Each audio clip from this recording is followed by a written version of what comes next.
அனைவருக்கும் வணக்கம். ஆத்ம தத்துவத்தின் அடிப்படையில் மீண்டும் ஒரு கேள்வி, அதற்குண்டான ஒரு நீண்ட விளக்கம். ஆத்ம தத்துவம் என்ன சொல்லுது?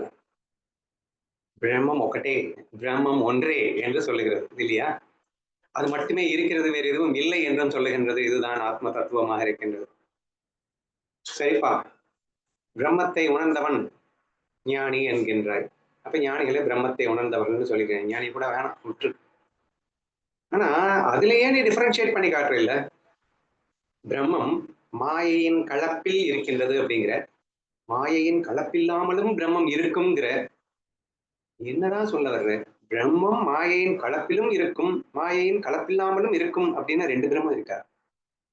இல்லைன்னா பிரம்மத்தினுடைய ஒரு பகுதி வந்து மாயையில விளையாடிட்டு இருக்கும், மீதி பகுதி வந்து அது பாட்டுக்கு சமாதியில இருக்கும் அப்படின்னு சொல்ல வர்றியா?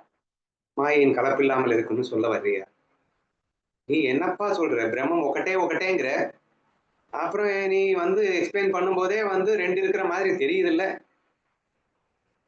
அப்ப நான் வந்து இப்ப ஜீவன் முக்தன் ஆயிட்டேன் அப்படின்னு சொன்னா, நான் பிரம்மானந்தம் தான் அடைவேனா? அல்லது அந்த பிரம்மானந்தமே 2ஆ இருக்கு. என்னது?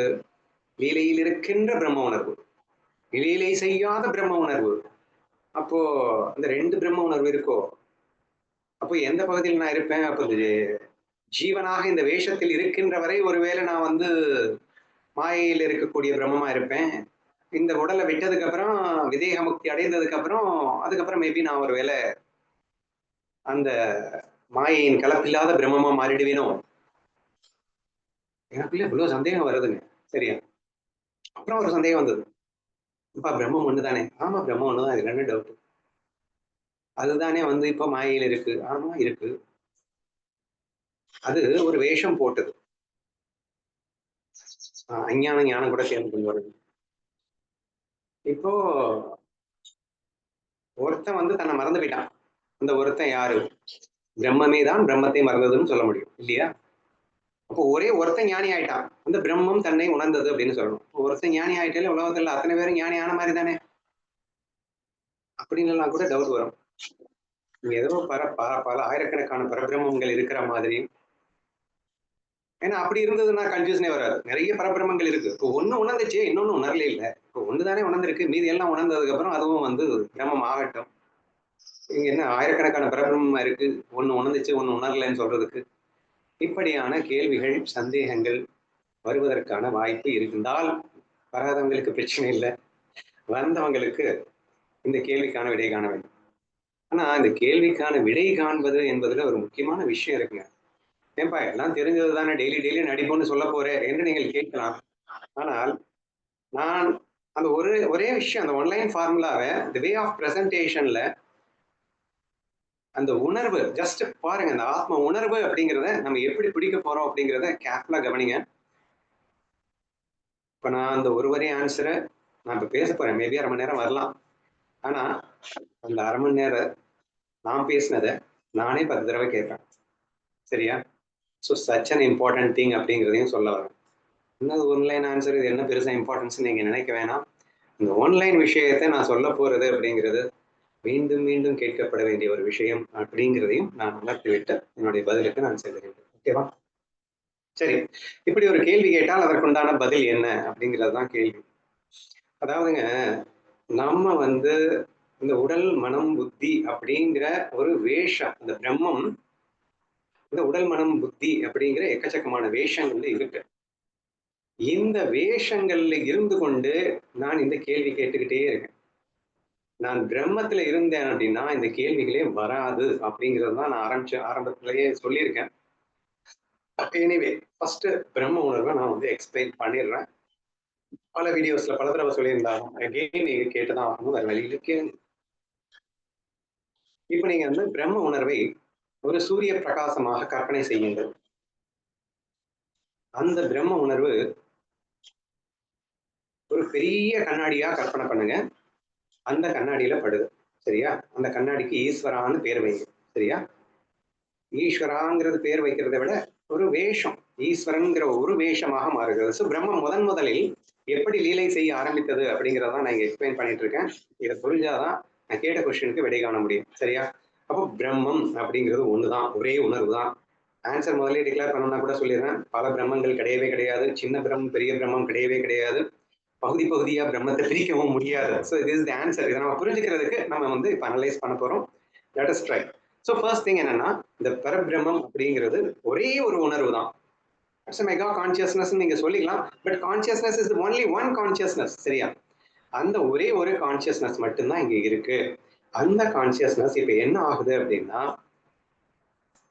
உணர்வு அப்படின்னா நான் தான் உணர்வு. அந்த உணர்வு அப்படின்னா உணர்வு மயமானவனாக இருக்கின்றேன். இப்போ நான் வந்து ஒரு கருவியின் துணை கொண்டு என்னை நானே பலவாக பொய்யாக மாற்றப் போகின்றேன்.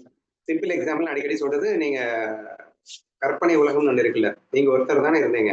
ஆனா நீங்களே என்ன பண்றீங்கன்னா, மனம் என்ற அந்த தாட்ஸ் கருவியின் துணை கொண்டு உங்களையே நீங்க பலவாறாக பொய்யாக மாற்றிக் கொள்கிறீர்கள் இல்லையா? அதுதான் வந்து மாயா மாயான்னு சொல்றோம். உபாதி அப்படின்னு சொல்றோம். சரியா? அப்போ இங்க இடத்துல நீங்க அந்த பிரம்ம உணர்வுன்ற அந்த ஒரே ஒரு விஷயத்துக்குள்ள வாங்க. அந்த பிரம்ம உணர்வு அப்படிங்கிறதுக்கு உடம்பு கிடையாது, மனசு கிடையாது, புத்தி கிடையாது.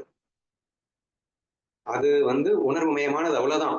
அது அதுக்கு எப்படிப்பா பேர் சொல்றதுன்னா ரொம்ப ரொம்ப கஷ்டம். அது சொல்ல இப்படியும் அப்படின்னு சொல்ல முடியாதுன்னு தான் எல்லா வேதங்களும் சொல்லியிருக்கு. இருந்தாலும் நமக்கு புரியணுன்றதுக்காக சொல்லணும்னா என்ன சொல்லுது அப்படின்னா, சத்து, சித்து, ஆனந்தம் அப்படின்னு வேணா அது பேர் சொல்லுது. இந்த உணர்வுக்கு பேர் சொல்லணும்னா. இந்த பிரம்மத்திற்கு வர்ணிக்கணும் அப்படின்னா. சத்துனா என்ன? நிரந்தரமானது, சாஸ்வதமானது, எப்போதும் இருப்பது, அழியாதது அப்படிங்கிற மாதிரி வருது. அந்த சத் அப்படிங்கிற சத்தியத்துக்கு மீனிங். சித்து அப்படின்னா என்ன? உணர்வு மயமானது அப்படிங்கிறது அந்த சித்து அப்படிங்கிறதுக்கு மீனிங். அது என்ன மாதிரியாக உணர்வு மயமானது? அது ஆனந்த உணர்வு மயமானது. ஸோ அது கம்ப்ளீட் ரிலாக்ஸேஷனோட இந்த ரம்ய ரமல சமாதானம் எல்லாம் நம்ம எக்ஸ்பிளைன் பண்ணியிருக்கோம். So this what we call it as the பிரம்ம உணர்வு. நல்லா புரிஞ்சுக்கோங்க. ஓகேவா? So this is the true உணர்வு. இதுதான் அந்த பிரம்மம், அந்த சச்சித்தானந்த உணர்வு. இது இப்போ மாயையில மாயையின் கலப்போடு வெளியே வரலாம் அப்படின்னு ஆரம்பிக்கும் போது இந்த ஒட்டு மொத்த உணர்வுமே இது இப்போ என்னவா மாறுதுன்னா ஈஸ்வரனாக மாறுதுன்னு கற்பனை பண்ணுங்க. சரியா? இந்த பகுதி பகுதியா பிரிக்கலாம் ஒண்ணும் தேவையில்லை. சரியா? அப்போ இந்த ஒட்டுமொத்த பிரம்ம உணர்வும் இப்போது அந்த ஈஸ்வரன் என்ற ஒரு உபாதியை எடுத்துக்கொள்கிறது. ஈஸ்வர உபாதியை எடுத்துக்கொண்டு விட்டது அப்படின்னு சொன்ன உடனே பிரம்ம உணர்வு ஈஸ்வர உணர்வா மாறிடுச்சு அப்படின்னு நினைக்க கூடாதுங்க. தட் இஸ் வை நம்ம வந்து இந்த கொஸ்டினை டெப்தா டிஸ்கஸ் பண்றோம். இப்படி மாறிடுச்சு அப்படின்னு சொன்னாதான் தப்பு இல்லையா? இங்க மாறல, அது பொய்யாக வெளிப்படுகிறது. சரியா? What is the difference between மாறுது பொய்யாக வெளிப்படுகிறது அப்படிங்கிறது என்னன்னு புரிஞ்சுக்கணும் அப்படின்னா, அமர்த்தன்பவர் அழகா சொல்லியிருப்பார். திரும்ப திரும்ப அந்த வார்த்தையை வலியுறுத்தி சொல்லியிருப்பார். தன்னுடைய ஒன்றுபட்ட தன்மையை விட்டு விடாமலே தான் அது இரண்டாக பிரிகிறது அப்படின்னு சொல்லுவார். சரியா? பிகம்ஸ் அ மாயா. அது மாயைக்குள்ள வரும்போது தன்னுடைய அந்த சத் சித்தானந்த உணர்வு காணாம போயிடுச்சா? சத் சித்தானந்த உணர்வு மறைஞ்சு போயிடுச்சா? அது எங்கேயோ போயிடுச்சுலாம் கிடையாது. சத் சித்தானந்த உணர்வே இங்கே பொய்யாக வெளிப்படுகிறது. அப்போ சச்சித்தானந்த உணர்வு தனி, பொய்யாக வெளிப்பட்ட அந்த மாயா உணர்வு தனி அப்படின்னு இந்த ரெண்டா பிரிச்சா it is very difficult to understand. சரியா? ஏன்னா நம்ம அப்படிதான் இருக்கோம். ஏன்னா நம்ம வந்து இந்த பிரம்ம உணர்வு நம்ம பிடிக்காததுனால, பிரம்ம உணர்வு அனுபவிக்காததுனால மாய உணர்வுல இருந்துகிட்டே நம்ம வந்து பேசிட்டு இருக்கோம்.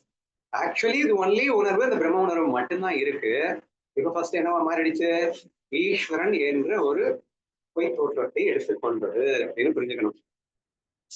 ஈஸ்வரன்ற பொய் தோற்றத்தை எடுத்துக்கொள்ளும் போது அது பிரம்ம உணர்வை இழந்து விட்டதுன்னு தயவு செய்து புரிஞ்சுக்காதீங்க. பிரம்ம உணர்வே தான் இப்போது பொய் தோற்றமாக இருக்கின்றது.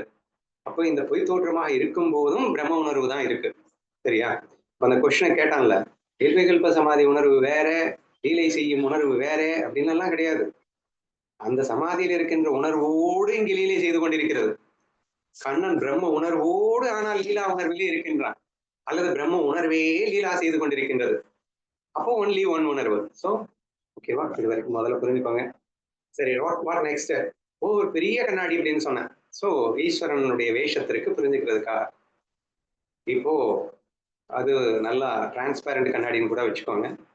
அல்லது பியூர் கண்ணாடின்னு வச்சுக்கோங்க. இல்லைன்னா இது இந்த ஒளியெல்லாம் ரெஃப்ளெக்டட் கான்சியஸ்னஸ் சொல்றதுக்கு ரீசன் என்னன்னா, இது ஒரிஜினல், இது வந்து பொய்யாக வெளிப்படுகிறதுன்றதுனால பிரதிபிம்பித்த உணர்வு அப்படின்னு வேதம் சொல்லுகின்றது. இப்போ நெக்ஸ்ட், இப்போ ஒரு கேம் நடக்கணும் அப்படின்னு சொன்னா ஒரு அல்டிமேட் கண்ட்ரோலர் ஒருத்தர் இருக்கணும். ஆனா பிளேயர்ஸ் அப்படின்னு நிறைய பேர் இருக்கணும். பிளே கிரவுண்ட் இருக்கணும், பிளேயர்ஸ் இருக்கணும், கண்ட்ரோலர் இருக்கணும். இதுதான் ஒரு பிளேக்கு அஸ்திவாரம் இல்லையா? அப்போ முதலில் பிரம்மம் கண்ட்ரோலராக மாறியது. இப்ப ஈஸ்வரன் வந்தாச்சு. இப்ப ஈஸ்வரன் என்ன பண்றான்? பிளே கிரவுண்டா மாறுறான், பிளேயர்ஸா மாறுறான். அப்ப இதனை எப்படி கற்பனை பண்ணலாம் அப்படின்னா, ஒரு லட்சக்கணக்கான குட்டி குட்டி கண்ணாடி துண்டுகளை வந்து அங்கங்க இருக்கிற மாதிரியும், அந்த ஒவ்வொரு குட்டி குட்டி கண்ணாடி துண்டும் ஜீவன் என்ற ஒரு வேஷம் வேஷம் அப்படின்னு இமேஜின் பண்ணிக்கோங்க. சரியா? இங்க நம்ம 1,00,000 பேர் இருக்கோம்ல. இந்த ஸ்ரீ, தீபா, மீனா அப்படின்னு நிறைய பேர் இருக்கோம் இல்லையா? சோ இது எல்லாமே குட்டி குட்டி கண்ணாடி துண்டுகள். இப்போ ஈஸ்வரனுடைய அந்த ஒளி பிரதிபலித்து நேரா இந்த எல்லா கண்ணாடிகள்லயும் படும். இப்ப ஒவ்வொரு கண்ணாடியுமே ஒவ்வொரு வேஷத்தை போட்டுக்கொண்டிருப்பதனால இந்த கண்ணாடியிலிருந்து வெளிப்படக்கூடிய அந்த உணர்வானது பிரம்ம உணர்வு தான். பிரம்ம உணர்வு வேற, வெளிப்படுகின்ற உணர்வு வேறன்னு நினைக்கக்கூடாதுன்னு நான் முதலே சொல்லிட்டேன். அப்போ பிரம்ம உணர்வு ஈஸ்வரன் வெளிப்படும் போதும் பிரம்ம உணர்வே தான் வெளிப்படுகிறது. ஈஸ்வரனிலிருந்து மீண்டும் ஜீவனில் பட்டு பிரதிபலிக்கும் போதும் பிரம்ம உணர்வு தான். இங்க இருந்து ஒரு கண்ணாடி இருக்கு, இங்க இங்க சூரியன் இருக்கு, இங்க ஒரு கண்ணாடி இருக்கு, இங்க ஒரு கண்ணாடி இருக்குன்னு வச்சுக்கோங்க. இந்த ஒளி இங்க பட்டு பிரதிபலித்து திருப்பி இங்க போகுது அப்படின்னா சூரிய ஒளி தான் அங்க போக போகுது.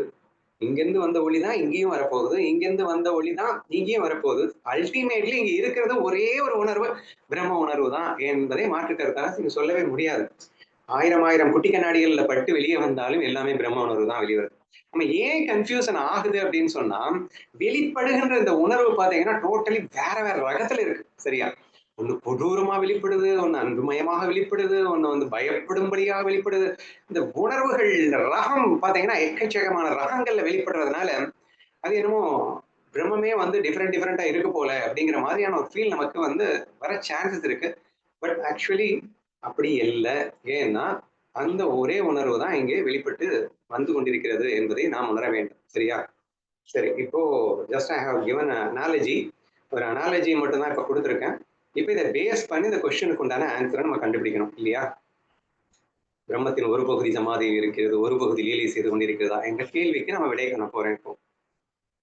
இதுக்கு ஐ திங்க் நான் நிறைய எக்ஸாம்பிள்ஸ் மெசேஜ்ல நான் கொடுத்துருக்கேன். ஒவ்வொரு எக்ஸாம்பிளா we will try to see in detail and in depth. இப்போ ஒரு ஃபர்ஸ்ட் எக்ஸாம்பிள், பெஸ்ட் எக்ஸாம்பிள் அதுவே சொல்றேன்.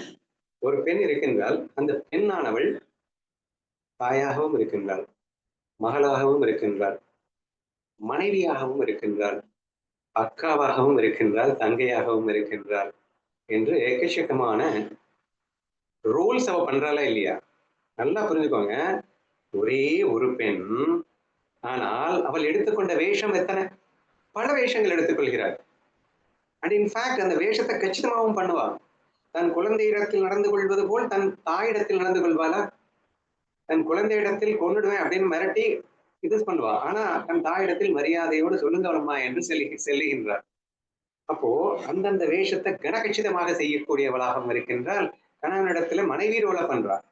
அங்க வந்து தாய் ரோலையோ அல்லது மகள் ரோலையோ பண்றதில்லை. அப்போ டோட்டலி ஒவ்வொரு இடத்திலையுமே எக்ஸ்ட்ரீம்லி டிஃபரெண்டான ரோலை கனகச்சிதமாக செய்து வருகின்றார் என்பதை நாம் காண்கின்றோம். சரி, இந்த எக்ஸாம்பிள நம்ம புரிஞ்சுக்க வேண்டியது என்னன்னா, அந்த பெண்ணை நீங்கள் பிரம்ம உணர்வாக எடுத்துக்கொண்டால், அந்த பிரம்ம உணர்வே இங்கே பல ஆயிரம் வேஷங்களிலே பட்டு பிரதிபலிக்கிறது. இப்போ அந்த குழந்தைகிட்ட அவ கொஞ்சும் போது பாத்தீங்கன்னா அந்த உணர்வு என்டையர்லி டிஃபரெண்டா தான் இருக்கும். தாய் தந்தையிடம் பணிவோடு நடந்து கொள்ளும் போது பாத்தீங்கன்னா என்டையர்லி டிஃபரெண்டா இருக்கும். அக்கா தங்கைக்கிட்ட, அண்ணங்கிட்ட, சோ இந்த மாதிரி டிஃபரன்சஸ் இருக்கு இல்லையா? ஒவ்வொருத்தர்கிட்டயுமே ஒவ்வொரு விதமாகத்தான் தன்னுடைய வெளிப்பாடு இருக்கின்றது இல்லையா? கணவன்கிட்ட வெளிப்படுத்துற மாதிரி மற்றவங்க கிட்ட வெளிப்படுத்தல.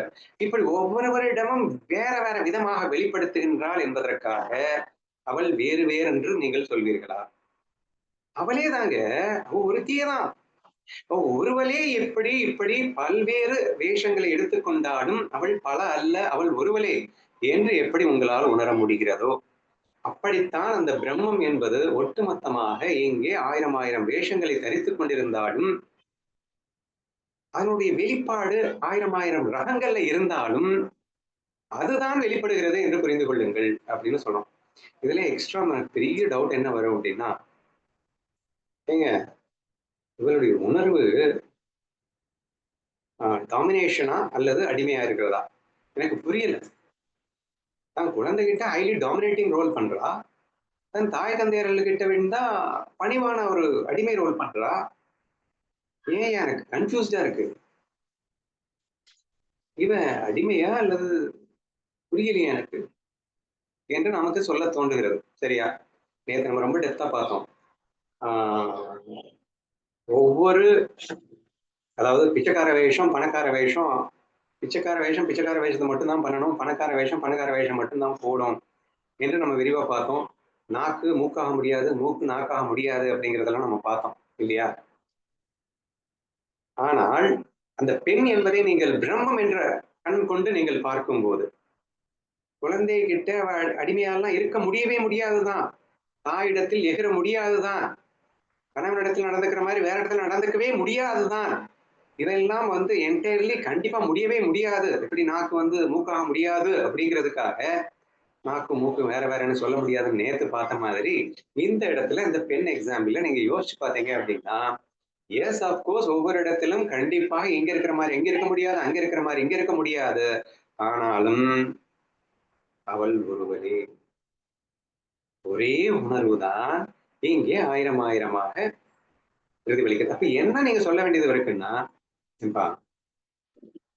எப்படி முடியும் என்ற ஒரு கேள்வி வரும். எப்படி முடியும் அப்படின்னா மாயா நடிப்பு என்ற ஒரு போர்வையில் அது முடியும். அப்போ பிரம்ம உணர்வுன்றது என்னது? எப்போதும் ரம்ய ரமல சமாதான என்று சொன்னோம். அதாவது ரிலாக்ஸ்டாக ஃபுல்ஃபில்டாக ஏற்ற இறக்கம் இல்லாமல் ஒரு ஆனந்தமயமான உணர்வு. ஆனா அந்த ஆனந்தமயமான உணர்வே தான் குழந்தைகிட்ட ஹைலி டாமினேட்டிங்கா ஃபீல் வெளிப்படுது. பெரியவங்க கிட்ட பணிவா வெளிப்படுது. இது ஒரே மாதிரிதான் இருக்கு. ஆனா ஒரே மாதிரி இருக்கிறது வேற லெவல்ல டாமினேட்டிங்கா வெளிப்படுறதோ அல்லது பணிவா வெளிப்படுறதோ உண்மை அல்ல. உண்மை இது மட்டும்தான். சச்சிதானந்த உணர்வு இது மட்டும்தான். இந்த உணர்வு பொய்யாக ஆயிரம் ஆயிரம் விதமாக வெளிப்பட முடியும். அப்ப இது வெறும் பொய்த்தோற்றம் என்பதை நாம் ஆழமாக புரிந்து கொள்ள வேண்டும். அந்த பொய்த்தோற்றம்ன்றதை ஆழமா புரிஞ்சுக்கிட்டோம் அப்படின்னு சொன்னா நமக்கு இந்த மாதிரியான கன்ஃபியூஷன் வருவதற்கான வாய்ப்பே இல்லை என்று நீங்கள் புரிந்து கொள்ளுங்கள். சரியா? இது ஏன் நான் ரொம்ப வலியுறுத்தி பேசுறேன் அப்படின்னா நம்ம எதுல லாக் ஆயிட்டு இருக்கோம்னா நம்மளுடைய ஒவ்வொரு உணர்வையும் உண்மை உண்மை என்று நம்புவதால் தான் நம்ம கடைசியில பிரம்ம உணர்வை பிடிக்க முடியாமலே போயிடுது. இப்போ அந்த குழந்தைகிட்ட அவளுடைய உணர்வு வெளிப்படும் போது நிஜமாவே நான் டாமினேட் பண்ற ரோல் அப்படின்னு நினைச்சு வெளிப்படுத்திக்கிட்டு இருந்தால்னா தாயினுடைய உணர்வு கடைசி வரைக்கும் அவர் காண முடியும் போயிடுமா இல்லையா? ஆனால் அந்த தாய்க்கு தெரியும் இப்போதைக்கு நான் அந்த குழந்தையிடத்தில் டாமினேட் செய்வது போல் நடிக்கின்றேன் என் குழந்தையின் நலனுக்காக. இங்க அம்மா அப்பா வேஷம் போட்டிருக்காங்க, அதனால அந்த வேஷத்தில் நான் அவளுக்கு மகளாக நான் வேஷம் தரித்திருக்கின்றேன். மகளுக்கு உண்டானது பணிவு என்கிற வேஷம். அதனால் நான் இப்ப பணிஞ்சுதான் போகணும் அந்த இடத்துல என்று அவள் உணர்ந்து தெளிந்து புரிந்து அங்கே அவள் நடித்துக் கொண்டிருக்கின்றாள். அதை நடிப்பு என்ற போர்வையில் பார்க்கும்போது இந்த அத்தனைக்கும் பின்னணியில் ஒரே ஒரு உணர்வு தான் இருக்கின்றது என்பதை தெளிவாக நாம் புரிந்து கொள்ள முடிகிறதா இல்லையா? இப்ப நான் பேசிட்டு இருக்கிற இந்த விஷயம் ஒரே ஒரு பெண்மணியை வைத்துக் கொண்டு நான் அவள் மகளாகவும் இருக்கின்றாள், தாயாகவும் இருக்கின்றாள், மனைவியாகவும் இருக்கின்றாள் நான் பேசிட்டு இருக்கேன். அப்ப இந்த பிரம்ம உணர்வு அப்படிங்கிறதுக்கு தனியா உருவமே கிடையாது. சரியா? இப்போ அப்படியே நான் இப்ப பேசுறேனே ஸ்ரீயாக இருப்பது, கௌரியாக இருப்பது, சித்ராவாக இருப்பது இது எல்லாமே வேஷம். யாருடைய வேஷம்? அந்த பெண்ணின் வேஷம்னா பிரம்மத்தின் வேஷம் அப்படின்னு புரிஞ்சுக்க ட்ரை பண்ணுங்க. அதாவது உங்களுக்குள்ள நீங்க எடுத்துக்கிற பல வேஷத்தை பத்தி நம்ம பேசல. நாமளே கூட பல நேரங்கள்ல பல வேஷங்கள் எடுக்கிறோம். That is different. பட் இந்த ஒட்டுமொத்த உலகத்திற்குள்ள எல்லா வேஷங்களும் என்னுடைய வேஷமே அப்படின்னு நீங்க ஃபீல் பண்ணணும். அதுதான் நீங்க பிரம்ம உணர்வுல இருக்கிறீங்க அப்படிங்கிறதுக்கான அடையாளம். நான் பிரம்ம உணர்வுல இருக்கிறதுக்கு என்ன செய்யணும் அப்படின்னு நீங்க கேட்டீங்கன்னா இதைத்தான் நான் பதிலா சொல்லுவேன். அதாவது இந்த உலகத்தில் வெளிப்படுகின்ற அத்தனை உணர்வும் என்னுடைய உணர்வே. மாயைக்காக பலவிதமான வேஷங்களை எடுத்துக்கொண்டு வேஷத்திலே விதவிதமாக நான் வெளிப்படுத்துகின்றேன் என்பதற்காக இவைகள் எல்லாம் வேறு வேறு அல்ல.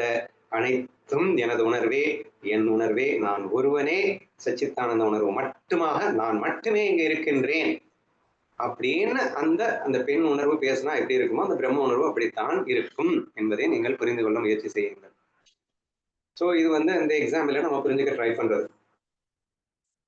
இப்போ இது புரிஞ்சிருச்சுமா, உங்களுக்கு புரிஞ்சிருச்சா இல்லையா அப்படின்னு கேட்டீங்கன்னா, நீங்கள் அந்த பெண்ணாக அல்லது அந்த பிரம்மமாக இருந்து சிந்தித்தால் மட்டும்தான் இப்போது கூட நான் சொல்வது புரியும். இப்ப கூட நான் என்ன சொல்லிட்டேன், கௌரியும் ஸ்ரீயும் சித்ராவும் ஒண்ணுங்கிறேன். உடனே உங்களுக்கு என்ன தோணும், நீங்க அதுல லாக்கா இருக்கிறதுனால, போங்கன்னா நீங்க எப்படின்னா நான் ஆக முடியும், நான் எப்படின்னா நீங்களாக முடியும், நீங்க வேறன்னா நான் வேறன்னா என்ன உங்களுக்கு சொல்ல தோணுகிறது. சரியா? பட் நீங்க அந்த பிரம்ம உணர்வுக்கு டக்குன்னு போயிடுங்க அப்படின்னா எக்ஸாம்பிள் ஈஸியா புரிஞ்சுக்கலாங்க. ஆனா சித்தாந்தத்தை புரிஞ்சுக்கணும்ல, திருஷ்டாந்தத்தை புரிஞ்சுக்கிறது பெரிய விஷயமா என்ன? அப்ப சித்தாந்தம் என்ன அப்படின்னு கேட்டா, எப்படி அந்த ஒரே பெண்ணானவள் தாயாகவும் மகளாகவும் மனைவியாகவும் இருக்கின்றாளோ, அப்படி அந்த ஒரே பிரம்மம் தான் இங்கே கௌரியாகவும் சித்ராகவும் ஸ்ரீயாகவும் இருக்கின்றது என்று நீங்கள் உணர வேண்டும். அப்கோர்ஸ் வெளிப்பாடில் 1000 வேதங்கள் இருக்கும். நீ வெளிப்பாடுல சிக்கனேன்னா உன்னால ஐடென்டிஃபை பண்ண முடியாது. அனைத்தும் ஒன்றுன்ற தத்துவத்துக்குள்ள என்ட்ரி ஆகவே முடியாது என்று நீங்கள் புரிந்து கொள்ள வேண்டும் அப்படின்னு கேட்கிறேன். சரியா? சரி. இப்ப நெக்ஸ்ட் அடுத்தடுத்த எக்ஸாம்பிள் அப்புறமா போகலாம். ஒன்னும் ஆழமா புரிஞ்சுக்கணும்ல. இந்த உடல், மனம், புத்தி அப்படிங்கிறத ஜடம் அப்படிங்கிறத ஆழமா புரியணும். இந்த ஒட்டுமொத்த உலகமும் வெறும் ஜடம் அப்படின்னு புரியணும். இருக்கிறது ஒரே ஒரு உணர்வு தான், அது பிரம்ம உணர்வான நான் மட்டுமே. அந்த ஜடத்தில் படும்போது அந்த வேஷத்தை எடுத்துக்கொள்ளும் போது பொய்யாக விதவிதமாக வெளிப்படுகிறது. ஜடம்ங்கிறதுக்கு நான் ஸ்கிரிப்ட் அப்படின்றது நான் அடிக்கடி எக்ஸாம்பிளா சொல்றேன். ஒரு கண்ணாடி சத்வா கலர்ல இருக்கும், இன்னொரு கண்ணாடி ரஜோ கலர்ல இருக்கும், இன்னொரு கண்ணாடி தமோ கலர்ல இருக்கும். அதனால பட்டு ரெஃப்ளெக்ட் ஆகிற அந்த ஒளியினுடைய கலர் டிஃப்ரெண்டா தெரியலாம். ஏன்னா அதை எடுத்துக்கொண்ட வேஷத்துக்கு ஏத்த மாதிரி வெளிப்படுகின்ற அந்த ஒளி வந்து கலர் கலரா இருக்கலாம். அப்படிங்கிறதுக்காக அது வந்து சூரிய ஒளி இல்லை அப்படின்னு நீங்க சொல்லிடுவீங்களா? அப்போ பிரம்மமே அது சத்துவ ரஜோ தமோ குணங்களின் அடிப்படையில வெவ்வேறு வேஷங்களை எடுத்து கொண்டு விட்டது அப்படிங்கிறதுக்காக அதனுடைய உணர்வு மாறி போயிடுச்சு அப்படின்னு சொல்லிடுவீங்களா?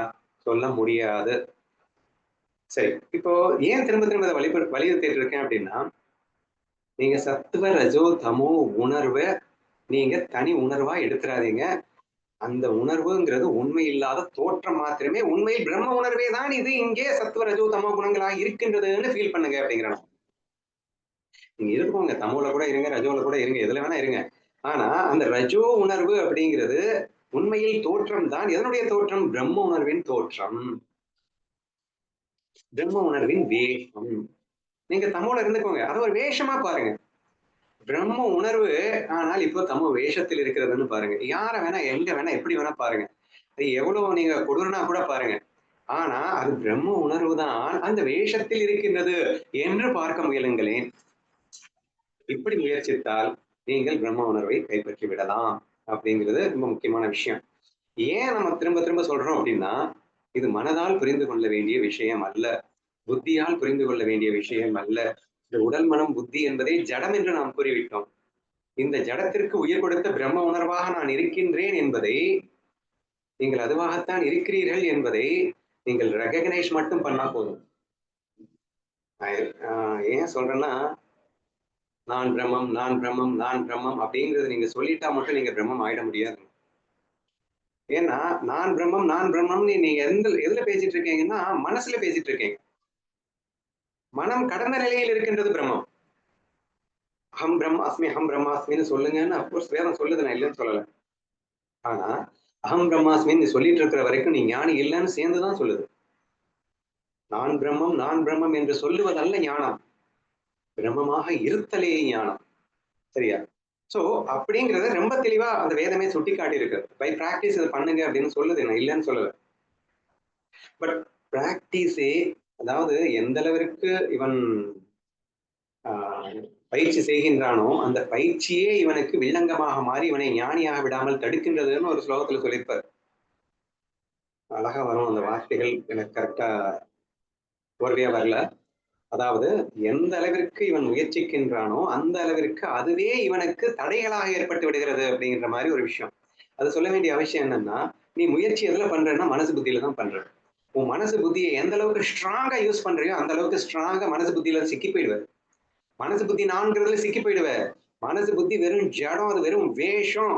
இதுக்கு ஒளி கொடுப்பவன் நான் என்ற அந்த நானுக்கு நீ போகணும்னா மனசு புத்தி விடணும், விட்டாதான் போக முடியும் என்பதை புரிந்து கொள்ளுங்கள். சும்மா இருப்பதுவே சுட்டற்ற பூரணம் என்று எம்மால் அறிதற்கு எளிதோ பராபரமே என்று தாய்மானவர் பாடினார் என்றால் அந்த பாட்டு உங்களை உட்கார்ந்துட்டு இப்படியே அழுது கொண்டு பாடிக்கொண்டிருப்பதற்காக சொல்லவில்லை.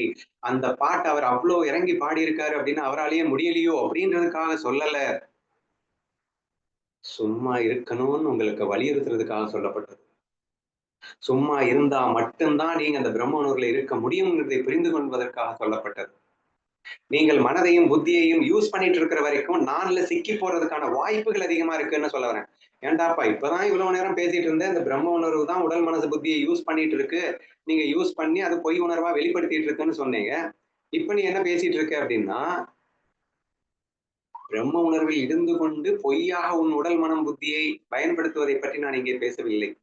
ஆனால் உடல் மனம் புத்தி என்ற உணர்வை நீ அதிகமாக சிந்திக்கும் போது அந்த மனசை பிடிச்சுக்கிட்டே சிந்திக்கிற இல்லையா, நான் பிரம்மம் நான் பிரம்மம் நான் பிரம்மம்னா நான் நான் அப்படின்னு சொல்றது மனசுன்னு எடுத்துக்கும் அது. சரியா? இப்ப மனசிலே நீ சிக்கி போறதுக்கான சான்சஸ் அதிகமா இருக்கு என்ற ஒரு விஷயத்தை அதை நாளைக்கு நம்ம ஒரு கொஸ்டினை டிஃப்ரெண்டா கேட்டு ரொம்ப எலாபரேட்டா நான் டிஸ்கஸ் பண்றேன். இப்போதைக்கு நீங்க புரிஞ்சுக்க வேண்டியது என்னன்னா, இந்த பிரம்ம உணர்வு என்பது உடல் மனம் புத்தியை கடந்த நிலையில் இருக்கின்ற உணர்வு என்பதை புரிந்து கொள்ள வேண்டும்.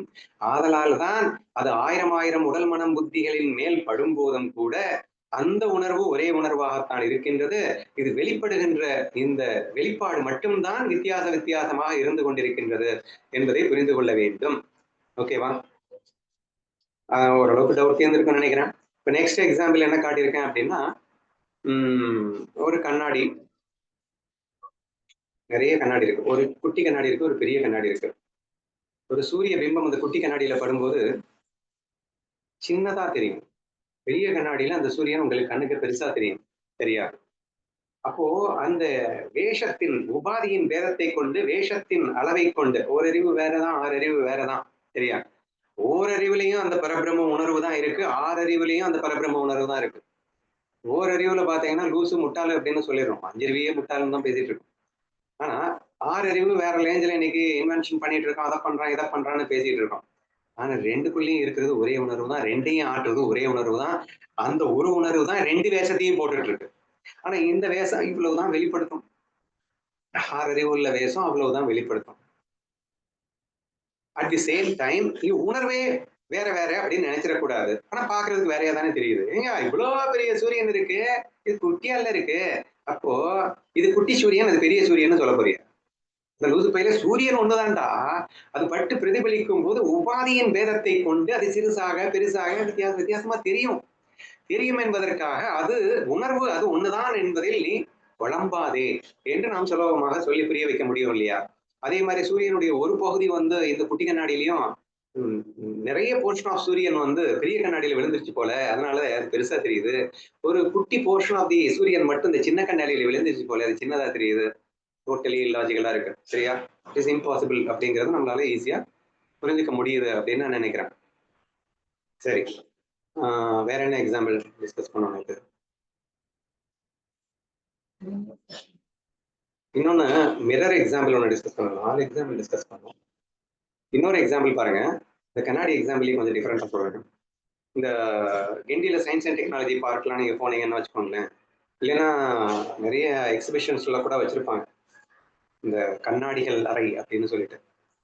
அந்த ஒரு கண்ணாடியை நீங்க போய் நிறைய கண்ணாடிகள் வச்சிருப்பாங்க. நீங்க போய் நின்னீங்க அப்படின்னு சொன்னா நீங்க 1000 நபர்களாக நீங்கள் அங்கே தெரிவதை நீங்கள் காணலாம். அந்த மாதிரி கண்ணாடியை பார்த்துருப்பீங்க. அதே மாதிரி நீங்க போய் நின்ன உடனே நீங்க ஆக்சுவலா இவ்வளவுதான் சைஸ் அப்படின்னா, ஆனா நீங்கள் ரொம்ப ஒல்லியாகவும் மிகவும் நீளமாகவும் காட்சியளிப்பீர்கள். இன்னொரு கண்ணாடிக்கு முன்னாடி போய் நின்னீங்கன்னா நீங்க இவ்வளவுதான் இருப்பீங்க, ஆனா இவ்வளவு குண்டா இருக்கிற மாதிரி அப்படியே தத்ரூபமா தெரியும். சரியா? அங்கே காட்சிக்கு உங்களுக்கு தெரியும். இது அப்படியே எக்ஸாம்பிளா எடுத்துக்கலாமே. இப்போ பிரம்ம உணர்வு ஒண்ணுதான். இது எந்த கண்ணாடியில பட்டு பிரதிபலிச்சாலும் இதுதான் அங்க பிரதிபலிச்சுட்டு இருக்கே தவிர அங்க வேற ஏதாவது இருந்ததா? அது கண்ணாடிங்கிறது ஜடம் தானேங்க. கண்ணாடிய மனசா வச்சுக்கோ. உடல் மனம் புத்திங்கிறது கண்ணாடியை வச்சுக்கோ, அது ஜடம். அதனால ஒரு மண்ணும் பண்ண முடியாது. அப்ப அது பயங்கரமா ஒரு உணர்வை வெளிப்படுத்துது அப்படின்னா, இதுதான் இதுதான். ஆனா அங்க பார்த்தா டிஃபரெண்டா தான் இருக்கு. இங்க இருக்கிற மாரி அங்க இல்ல. அப்படிங்கிறதுக்காக, இங்க இருக்கிற மாரி இங்க இல்ல, இன்னொரு கண்ணாடியில இல்ல, இந்த கண்ணாடி எல்லா கண்ணாடியிலயும் வேற வேற மாரி தான் இருக்கு. அப்படிங்கிறதுக்காக இது வேற வேறயா மாறி போயிடுச்சா? இது அதேதான். இது ஒண்ணுதான். இது பகுதியா பிரிஞ்சு பிரிஞ்சும் போகல. இது 2, 3 இல்ல. இது ஒண்ணாவே இருந்தாலும், உபாதிகளின் பேதத்தின் காரணமாக உடல், மனம், புத்தி ஒவ்வொருவருக்கும் பேதப்பட்டிருக்கிறதன் காரணமாக முக்குணக் கலவையில் அந்த மனம் பேதப்பட்டிருப்பதன் காரணமாக, அங்கே வெளிப்பாடு வேற வேறையாகத்தான் இருக்கும். ஆதலால் இதைக் கண்டு நாம் மனம் குழம்ப வேண்டிய அவசியமில்லை. நீ பிரம்ம உணர்வு என்பதில் தெளிவாக இரு. எதை பார்த்தாலும் எந்த உணர்வை எங்க பார்த்தாலும் அது என்னுடைய உணர்வே என்று புரிந்து கொள்ள முயற்சி செய். வெளிப்பாட்டில் வித்தியாசம் இருக்கும். அது வெளிப்பாடு, அது பொய்யாக வெளிப்படுகிறது. அதை நீ கணக்கில் எடுக்காத. நீ அதுல கணக்கு எடுத்த அப்படின்னா இம்பாசிபிள். மறுபடியும் அது சேம் குழப்பம் வந்து சேர்ந்துரும். ஏன்பா அவர் வந்து லீலை பண்ணிட்டு இருக்காரு, அந்த உணர்வும் லீலையே பண்ணாம சும்மா இருக்கிற உணர்வும் ஒன்னாவாப்பா இருக்கும் அப்படிங்கிற டவுட் எல்லாம் வந்துடும் அப்புறமா. அதே மாதிரி இவர் பிரம்மஞானிப்ப, ஆனா லூசு பையப்பா, லூசு பைய உணர்வும் பிரம்மஞான உணர்வும் ஒன்னாப்பா என்றெல்லாம் நமக்கு கேட்க தோன்றிவிடும். தயவு செய்து அந்த மாதிரி சந்தேகம் உங்களுக்கு வந்துட வேண்டாம். அது எல்லாமே பொய் என்று நீங்கள் பார்க்க வேண்டும். அப்ப எக்ஸ்பீரியன்ஸ் எப்படி நீங்க பண்ணணும் அப்படிங்கிறது ரொம்ப முக்கியம். எப்படி எக்ஸ்பீரியன்ஸ் பண்ணணும்? யார வேணா பாருங்க, என்ன வேணா பாருங்க. பார்க்கும்போது நீங்கள் அந்த நீங்க யாராவது குற்றம் பார்க்க முடியுமாங்க? ஒருத்தன் கொடூரனா இருக்கான், ஒருத்தன் ரேப்பே பண்றான், என்ன வேணா பண்ணட்டும். இது அந்த பிரம்ம சைதன்யத்தின் என்னுடைய உணர்வின் வெளிப்பாடு அது. பொய் உணர்வு. சரியா? பொய் வெளிப்பாடு. அப்போ அது பொய் அப்படின்னு நீங்க பார்க்கும்போது அதுக்கு இம்பார்ட்டன்ஸ் நீங்க கொடுக்காததுனால, நீங்கள் உன்னுடைய உணர்வே சேர்ந்து பார்க்கறதுனால, விருப்பு, வெறுப்பு, மண்ணாங்கட்டி நினைச்சு கூட பார்க்க முடியாது. அதாவது நீங்க இந்த நாலேஜ்க்குள்ள வந்துட்டீங்க அப்படின்னா, விருப்பு, வெறுப்பு, விருப்பு, வெறுப்பாவது. என்னடா லூஸ் மாதிரி பேசிட்டு இருக்கேன்னு உங்களுக்கே தோணிடும். என்னையே நான் விரும்பணும், என்னையே நான் வெறுக்கணும்னு ஏதாவது இருக்கா என்ன? கொடூரமா இருக்கு. நடிப்பு தானே! என்னுடைய நடிப்பு தானே! அதுக்கு ஏன் வந்து கொடூரமா இருக்குன்னு ஒரு மாரி ஃபீல் பண்ற? அப்படின்னு தானே கேட்போம். யார் மேலயும் நமக்கு கஷ்டம் வராது. யார் மேலயும் கோபம் வராது. யார் மேலயும் வருத்தம் வராது. யார் யாருன்னு சொல்றதே தப்பு. என்னுடைய எந்த வேஷத்து மேலயும் எனக்கு கோபம் வராது. என்னுடைய எந்த வேஷத்து மேலயும் எனக்கு வருத்தம் வராது. அங்க நான் மட்டும் ஆனந்தமயமாக இருக்கின்றேன்ற ஒரு ஃபீலிங்ல மட்டும் தான் இருப்பேங்க. ஏன்னா, திரும்ப திரும்ப சொல்லிட்டு இருக்கேன். இந்த ஆனந்தமயமான உணர்வோட தான் உணர்வே தான் வெளிப்பாடு வேறையா இருந்தாலும் உண்மையில இந்த ஒரு உணர்வு தான் இருக்கு.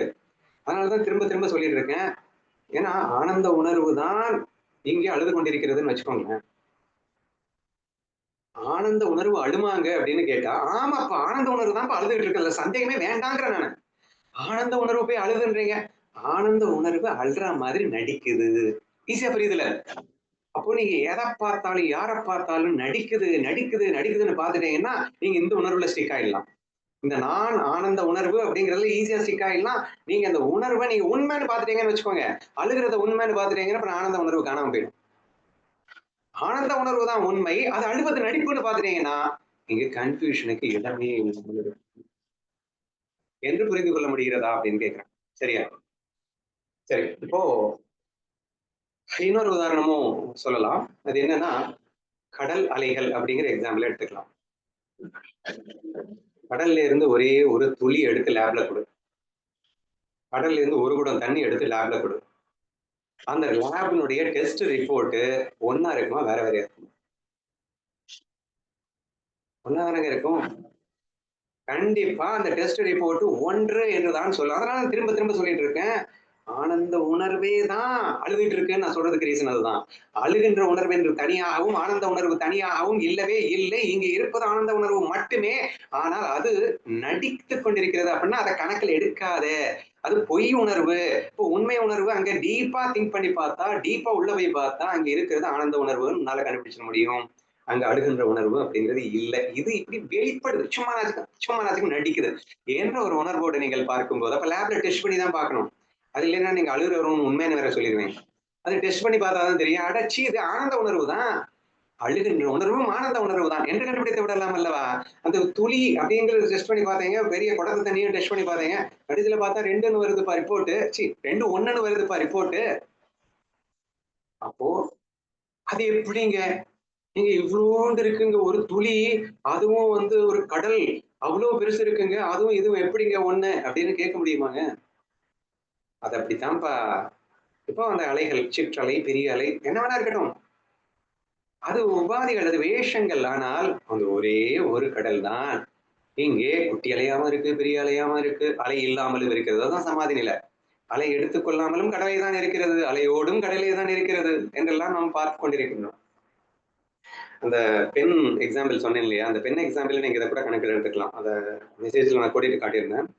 இப்ப வந்து இவள் ஒரு மகள் வேடம் தாய் வேடமும் போடுகிறாள், மகள் வேடமும் போடுகிறாள்னு சொன்னேன். இவள் மகள் வேடம் அப்படிங்கிறது இவளுடைய அம்மா அப்பா காலமாயிட்டதுக்கு அப்புறம் இவளுடைய மகள் வேடம் அப்படிங்கிறது காணாம போயிடுச்சு. அப்போ இவள் ஒருவளே மகள் என்ற அலையாகவும் வருகிறாள், தன் தாய் என்ற அலையாகவும் வருகிறாள், மனைவி என்ற அலையாகவும் வருகிறாள், இப்படி எல்லா அலைகளாகவும் இருக்கிறாள். ஆனா இவளுடைய தாய் தந்தை இழந்த பிறகு மகள் என்ற அலை இப்போது கடலோடு கலந்து விட்டது. ஏன்னா அந்த வேஷம் இல்லை இப்போ, அந்த வேஷத்தை போடல இப்போ, அப்ப அந்த அலையை காணும்ல. ஏன்னா அந்த ஒரு பர்டிகுலர் எக்ஸ்பிரஷனை காணும்ல, இந்த பணிவோடு அந்த தாய் தந்தையருக்கு பணிவிடை செய்தது காணும்ல. அப்ப காணாம போயிடுச்சு அப்படிங்கிறது, காணாம போன பிரம்மம் தனியே, அப்ப இருக்கிற பிரம்மம் தனியா? அட பிரம்ம உணர்வு ஒண்ணுதான்ப்பா. இந்த வெளிப்பாட்டில் பேதம் வெளிப்படாமலே இருந்தாலும், சோ பிரம்ம உணர்வு வெளிப்படாம இருந்தாலும் டிஃபரன்ஸ் இல்ல, டிஃபரெண்டா வெளிப்பட்டாலும் டிஃபரன்ஸ் இல்ல, இருக்கிறது இந்த ஒரே உணர்வு தான் என்று நீங்கள் இறுக்கி பிடிக்க வேண்டும் என்ற ஒரு ஆசையிலே நான் இதை பேசிக் கொண்டிருக்கிறேன் என்று புரிந்து கொள்ள வேண்டும். சரியா? அப்போ கடல் எக்ஸாம்பிள் நம்ம முடிச்சிட்டோம். எத்தனை எக்ஸாம்பிள் முடிச்சிருக்கோம்?